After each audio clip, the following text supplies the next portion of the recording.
India में कोविड-19 health care workers की मौत 974 आरटीआई के जवाब में ही आया। नेक्स्ट दिखाइए, चेंज करिए इसको। यहां पर डॉक्टर्स की मौत 1800 आईएमए का आंकड़ा है। पहली लहर में 757, दूसरी लहर में 839। ये आंकड़ा बता रहा है। नोट, अलग अलग आंकड़ों में हेल्थ केयर वर्कर्स और डॉक्टर्स की मौत के आंकड़े इससे काफी ज्यादा हैं। अब मेरा जो सवाल है, ये मैं आंकड़ा क्यों दिखा रहा हूं? यहां पर मैं किसी को भी कॉन्ट्राडिक्ट नहीं कर रहा हूं। मेरा सवाल है और मैं इसको एक बहुत ही सिंपल सवाल रखना चाहता हूं। डॉक्टर खन्ना, मेरा आपसे सवाल यह है, ये ज्यादा एक्सपोजर की वजह से हुआ क्योंकि उनका ज्यादा एक्सपोजर था, या इसमें और भी मल्टीपल फैक्टर्स हैं कि जिन्होंने लोगों की मदद कर रहे हैं वो खुद अपना ख्याल नहीं रख रहे थे? देखिए, पहली वेव में डॉक्टर्स ने अपनी लाइफ को एक दांव पे रख के मरीजों को बचाया। उनका एक्सपोजर मल्टीपल हुआ। उस समय वो पूरा इम्यूनाइज नहीं थे और वो ख्याल भी नहीं करते थे। उनका ये था कि लोगों को बचाना है, इसलिए उनकी ज़्यादा डेथ हुई। Second wave was very very serious. उस समय काफ़ी डॉक्टर्स जिनको कोमॉर्बिडिटी भी थी, फिर भी वो आगे आए ऑन लाइन ऑफ ड्यूटी और उनकी डेथ हुई। तो they are the real heroes. ऐसा नहीं है कि वो कोई डिफरेंट थे, बट एक ही चीज़ है कि उनका एक मल्टीपल एक्सपोजर था, प्रोलॉन्ग्ड एक्सपोजर था। जो उनको कॉम्प्लिकेशन होते थे या सेकेंडरी इन्फेक्शन होते थे, वो मल्टीपल ड्रग रेजिस्टेंस के साथ होते थे, बिकॉज उन्हीं मरीजों को वो डील करते थे। तो वो एक I would say it is not more than any other exposure आप कह रहे हैं इसका, multiple exposure and exposure to resistant infections with drugs. लेकिन क्या आपको ऐसा नहीं लगता, ये मैं बहुत हार्ड हिटिंग सवाल पूछ रहा हूँ यहाँ पे सभी डॉक्टर्स जो हैं, और मैं इसके लिए एक बार फिर उसके बाद मैं आयुर्वेदाचार्य परमेश्वर जी के पास आ रहा हूँ, सॉरी आपको रोकने के लिए। डॉक्टर बगई, क्या डॉक्टर्स खुद अपनी हेल्थ पर ध्यान नहीं दे रहे हैं? खासकर एक बहुत बड़ा एलिमेंट है, आई एम सॉरी मैं रोक रहा हूँ आपको। योग एक ऐसी चीज है जो कि लाइफस्टाइल है, और बाबा रामदेव जब रोज सुबह आप उनको देखते हैं तो हर एक को समझ में आता है कि भाई ये तो करना जरूरी है, लेकिन चलो अगले दिन देखेंगे। क्या आपको लगता नहीं है कि ये एक नेचुरल इम्यूनिटी बूस्टर है जिसको इग्नोर किया गया? तीन इंपॉर्टेंट सवाल। सबसे पहले तो कोई भी मेडिकल साइंस में डिवाइड नहीं होनी चाहिए। बिल्कुल सही बात। हर मेडिकल साइंस, बाबा जी आप एग्री करेंगे इससे? नहीं, मैं तो इसके लिए ताली बजा रहा हूँ। हर मेडिकल साइंस में मैं रेस्पेक्ट करना चाहिए, मैं भी रेस्पेक्ट करता हूँ। एक मिनट, हर मेडिकल साइंस में बेनिफिट्स होती हैं और हर मेडिकल साइंस में लिमिटेशन होती है। एब्सोल्यूट। हमारा ज्ञान एक पर्टिकुलर लाइन में है तो किसी और लाइन पर जजमेंट देना मेरे लिए उचित नहीं होगा। सही बात। अगर कोई पेशेंट किसी डॉक्टर के पास जाना चाहता है सर आंखों पर, वो मेरे पास आएगा, मैं जो मेरे पास ज्ञान है मैं उसको उसके मुताबिक ट्रीट करूँ।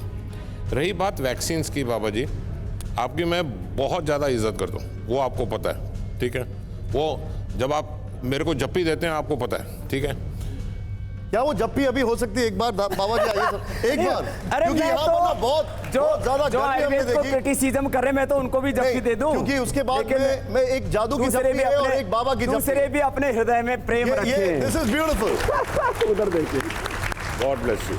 ये मैं तो डॉक्टर साहब को भी जप्पी देने के लिए तैयार हूँ। क्या बात है, जोरदार ताली हो जाए। ये जप्पी लंबी हो गई, ये जप्पी लंबी हो गई थी थोड़ी। Sir please go ahead. So रही बात, just can I have everyone's attention? रही बात वैक्सीन्स की, बाबा जी जब पेंडेमिक होता है, जो वैक्सीन का जो अर्थ होता है और उसका जो एसेंस होता है, वो इंडिविजुअल वैक्सीन्स लगाने से अलग होता है।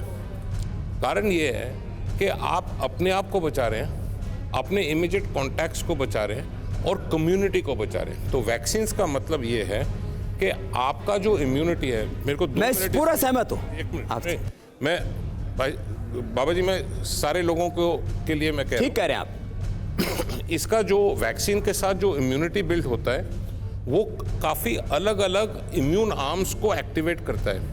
आपके बी सेल्स होते हैं, अलग अलग प्रकार के होते हैं, एंटीबॉडीज़ अलग अलग प्रकार के होते हैं, टी सेल्स 6-7 अलग प्रकार के होते हैं। वो नॉर्मल नेचुरल इन्फेक्शन से नहीं आता, तो ये वैक्सीन ज़रूरी है। प्लस आपका जो ऑनगोइंग ट्रांसमिशन, मतलब एक ह्यूमन बीइंग से दूसरे ह्यूमन बीइंग को वैक्सीन स्टॉप कर देता है। तो पेंडेमिक को रोकने के लिए, उसको जड़ में गाड़ने के लिए वैक्सीन जरूरी है। अंडरस्टूड। जो सीडीसी और WHO का वर्ल्ड वाइड डेटा है, मतलब सारे कंट्रीज, 200 कंट्रीज का डेटा पिछले महीने आया है कि वैक्सीन्स एक्यूट इन्फेक्शंस को 9 गुना टाइम वर्सेस अनवैक्सीनेटेड ठीक कम है। करती है। Just give me 1 minute more. Very quickly sir please. या और डेथ रेट को 25 गुना ज़्यादा गिराती है। रही बात योग की, जो भी फिजिकल एक्टिविटी हो, लाइफस्टाइल हेल्दी हो, डाइट न्यूट्रिशियस हो, वो आपकी इम्यूनिटी अनडाउटेडली बेनिफिट करता है। बट मेरा ये मैसेज सबको है कि कोई भी मेडिकल साइंस में दरार नहीं आनी चाहिए। ठीक बात। हमें एक दूसरे के लिए रिस्पेक्ट करनी चाहिए। किसी चीज़ को ना जानना उसका ये मतलब नहीं है कि वो बेकार है। ये बात ठीक। अच्छा बाबा जी, अब मैं आपसे थोड़ा योगा के टिप्स लूंगा चाइना की तस्वीर दिखाने के बाद, क्योंकि उसका इलाज, लेकिन उससे पहले परमेश्वर जी माफी चाहूंगा, आप बड़ी देर से कुछ कहना चाह रहे थे, प्लीज गो अहेड सर, बताइए। हाँ देखिए, हम सब लोग ये मानते हैं कि prevention is better than cure, चाहे वो आयुर्वेद का व्यक्ति हो चाहे एलोपैथ का व्यक्ति हो। और प्रिवेंशन के लिए ये नहीं कि केवल वैक्सीनेशन मॉडर्न साइंस की देन है। हमारे आयुर्वेद में भी इम्यूनिटी बूस्टिंग के लिए स्वर्ण प्राशन संस्कार किया जाता था कि जिससे हमारे बच्चे बीमार ना पड़े, अलग अलग तरह की जो है इम्यूनिटी डेवलप कर जाए। तो ये कॉन्सेप्ट नया नहीं है, आयुर्वेद में भी प्रिवेंशन के लिए स्वर्ण प्राशन संस्कार बताया गया। तो आज का जो हमारा डिस्कशन है, आज फॉर्चुनेट हैं बाबा जी बैठे हैं, इतने बड़े बड़े डॉक्टर आए हुए हैं, तो हमें ये लोगों को नहीं बताना कि वैक्सीन लगवाएं कि ना लगवाएं, वैक्सीन लगवानी है। बाबा जी ने भी बोला कि वैक्सीन की डबल डोज और साथ में आयुर्वेद और योग के प्रिवेंशन की डबल डोज अगर है तो हमारा देश भी सुरक्षित रहेगा। अच्छा, मैं आप हमारे सभी को देश में बताना भी। चाहूंगा और एक बाबा जी, एक अब मैं आपसे कुछ यहाँ पर कुछ चीजें आपसे जानना चाहूंगा। ये जरा दिखाइए जरा, चाइना के कुछ तस्वीरें चाइना की आई, और मैं बात कर रहा हूं आप prevention is better than cure. Prevention की अगर बात की जाए, जो अभी चाइना में हालात हैं वो साफ दिखा रहे हैं। ये देखिए, अब आप ये तस्वीरें देखिए किस तरीके से ये CPR दिया जा रहा है, if I am not wrong. फिर नेक्स्ट चेंज करिए, ये चाइना में नेक्स्ट चेंज करिए, और बुजुर्ग वहां पर बहुत ज्यादा परेशान हुए। ये देखिए, ये तस्वीरें हैं अस्पताल के बाहर जो आपको दिखाई बहुत दे रही भयावह है, दर्दनाक है। Baba ji, prevention is better than cure, और शुरुआत अगर बुजुर्गों से की जाए, उनके लिए क्या किया जाए? हर व्यक्ति को यदि 1-2 मिनट से लेके 5 मिनट यदि ऐसा कर ले, 5 से 10,000 kilo calorie with in a minute हम एक्सपेंडिचर करते हैं जब ऐसे डीप ब्रीदिंग करते हैं। मैंने पूरा मैप किया हुआ है। जो वर्ल्ड में किसी गवर्नमेंट के पास और किसी हॉस्पिटल के पास जो रिसर्च सेटअप नहीं है, वो योग आयुर्वेद का और रिसर्च का सेटअप पतंजलि के पास है। उसके बाद मैं आपको बता रहा हूँ कि इनके क्या क्या बेनिफिट है। एक है रियल वर्ल्ड जो है रिसर्च, और एक है clinical control trial based research. तो रियल वर्ल्ड रिसर्च भी है और clinically control trial based research, दोनों की बात मैं कर रहा हूं। तो 1 से 5 मिनट ये भस्त्रिका, इससे 10 गुना ज्यादा ऑक्सीजन का हम इंटेक करते हैं और इससे हमारा रेस्पिरेटरी सिस्टम 10 गुना ज्यादा स्ट्रेंथर हो जाता है। ये निर्विवादित सत्य है। दूसरी बात, अब ये कपालभाति है।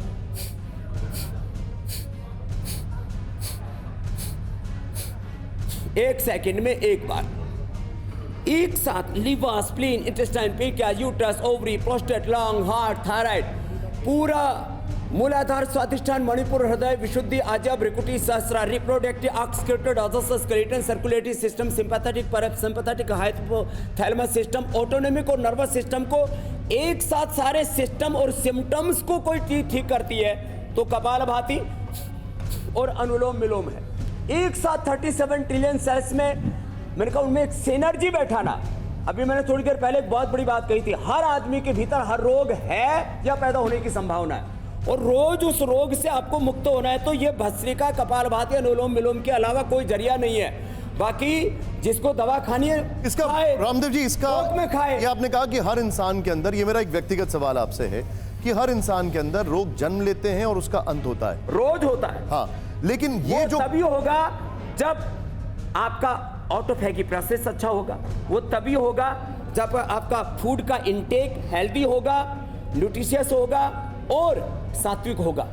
तो ये सारी चीजों के बिना मैं तो कहता हूं यदि आपका आहार अच्छा नहीं है तो सारी दवाइयां और सब वैक्सीनेशन भी बेकार है। इसलिए आयुर्वेद का सिद्धांत है, बिना औषधि व्याधि पथ्यादेव निवर्तते, न तो पथ्य विहनस्य भेषजाराम सतैरपि।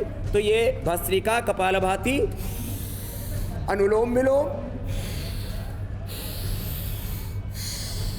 और भ्रामरी उद्गीत, ये 5 चीजें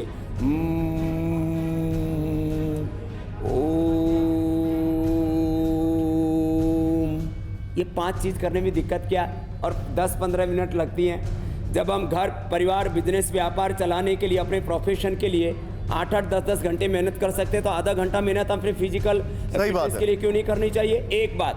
दूसरी बात, अब फिर बखेड़ा हो सकता है, मेरे पास में पूरे देश के और वर्ल्ड के टॉप डॉक्टर्स और साइंटिस्ट आते हैं। मैंने कम से कम 10 सेमिनार किए हैं और पूरे प्रूफ है मेरे पास। टाइप 1 डायबिटीज, टाइप 2 डायबिटीज को मैंने नॉन डायबिटीज किया है तो किया है ना। अब उसके ऊपर कोई क्वेश्चन करता है तो करे, मेरे पास प्रूफ है, साइंटिफिक प्रूफ है, पूरे रिसर्च है कि आप मंडूक आसन करते हैं। 5 आसन, क्या देर लगती है? अब इतना कोई ना कर पाए, थोड़ा कर ले। तो यदि डायबिटीज का व्यक्ति नॉन डायबिटिक हो सकता है, उसकी एवरेज शुगर 5.5 आ सकती है, HbA1c, तो क्यों नहीं करना मेरे भाई ये मंडूक आसन? आपने किया क्या बाबा जी? एक मिनट, क्या थोड़ा सा और इसको एक्सप्लेन कर दीजिए, क्योंकि ये एक ऐसी चीज है जो हर कोई जानना जरूर चाहेगा। देखो, एलोपैथी की दवाओं में शुगर के लिए या तो इंसुलिन बाहर से दे दो जो अंदर से ठीक से पैदा नहीं हो रहा है, या अंदर जो है जो लेटेस्ट दवाइयां हैं वो किडनी की स्वाभाविक प्रक्रिया को बाधित करके और किडनी से वॉश आउट करते हैं शुगर को बाहर। मैं कहता हूँ पेनक्रियाज को अच्छा कर लो, इसमें दिक्कत क्या है? और मैं कोई भी गलत बयानबाजी नहीं करूंगा। तो ये इसमें दिक्कत क्या है मंडूकासन करने में, शशकासन करने में? इससे पेनक्रियाज एक्टिवेट हो जाएगा। जिनका बॉडी फ्लेक्सिबल है पद्मासन में बैठ के कर लो, योग मुद्रासन। जिनकी बॉडी फ्लेक्सिबल है ये अर्धमत्स्येंद्रासन कर लो। फ्लेक्सिबल नहीं है तो वक्रासन कर लो।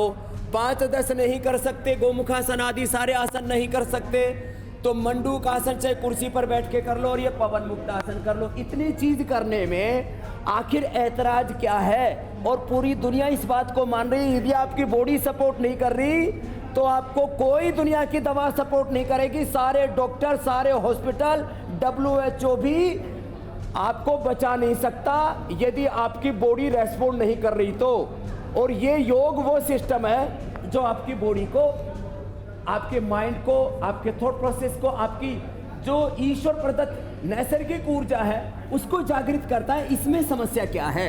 और ये मात्र प्रिवेंशन नहीं है, ये प्रिवेंशन नहीं है, इसमें बीमारियों का कंट्रोल भी है, इसमें बीमारियों का क्योर है, इसमें रिहेबिलिटेशन, इसमें पैलिएशन है, और इसमें सस्टेनेबल हेल्थ है। Not only physical, mental, emotional, spiritual, all type health you can get through yoga. तो इसमें दिक्कत क्या है? अब ये एकदम सिंपल सी। देखिए, दिक्कत ये है बाबा जी, हम आपके जैसे तो नहीं कर सकते।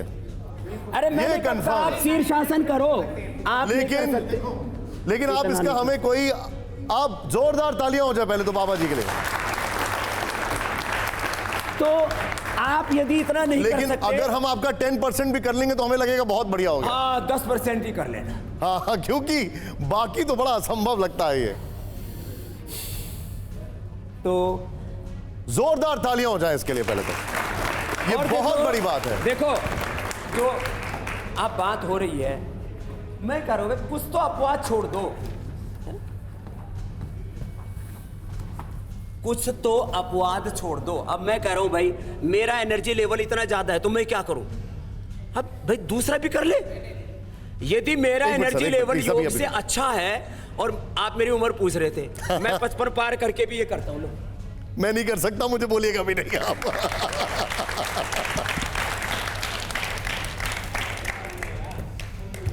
तो मैं आपको ये कह रहा हूं कि आप एक तराजू में सबको मत तोलो। बिल्कुल सही। हर आदमी का बॉडी का स्ट्रक्चर, उसकी इम्यूनिटी, उसकी जो संरचना है, उसका जो जेनेटिक स्ट्रक्चर है वो एक जैसा नहीं है।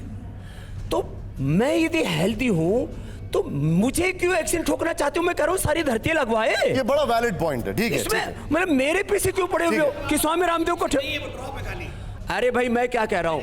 अच्छा सर, एक सेकंड। हाँ। मैं एक बात कह रहा हूं, मैं कह रहा, अच्छा मैं इसको कैसे कहूं? शपथ पत्र ले लो।